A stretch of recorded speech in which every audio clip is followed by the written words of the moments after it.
So my brother's generation was the first generation to come out. Queer people really weren't out until the early 70s, which I'll talk more about tomorrow when we discuss the first generation in detail.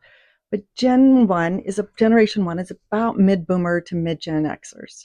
And it was mostly gay men at first, maybe because of the dangers to women and trans people.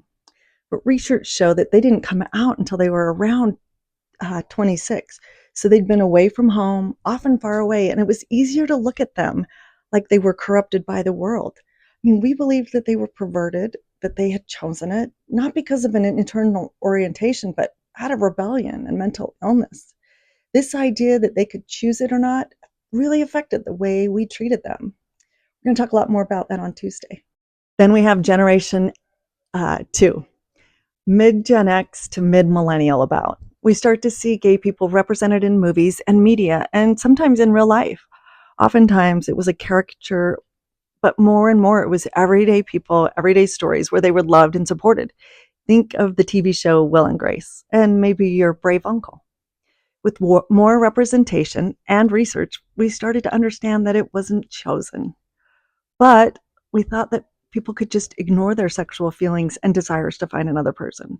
We asked them not to come out not to act on it unless they could find someone of the opposite sex to marry, and we definitely didn't want them to talk about it. We're going to talk more about Gen 2 on Wednesday. This third generation has been the game changer. Mid-millennial to mid-Gen Z is about. These kids are the rising generation, as we now call them, and they come out at around 16 years old, maybe even a little younger. This includes trans kids and gender diverse kids. They're changing the way we all think, especially their parents, about queer kids. Instead of the old messages that there's something wrong with them, these kids inherently believe and are being taught that they are children of their heavenly parents and have full access to pray to the Savior and to be guided in matters of marriage and sex like everybody else does. What has made this difference, and why is this generation so revolutionary?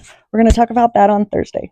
We have a ton to get to in the next few days. Stay with us, and please share the content with somebody you think might be interested.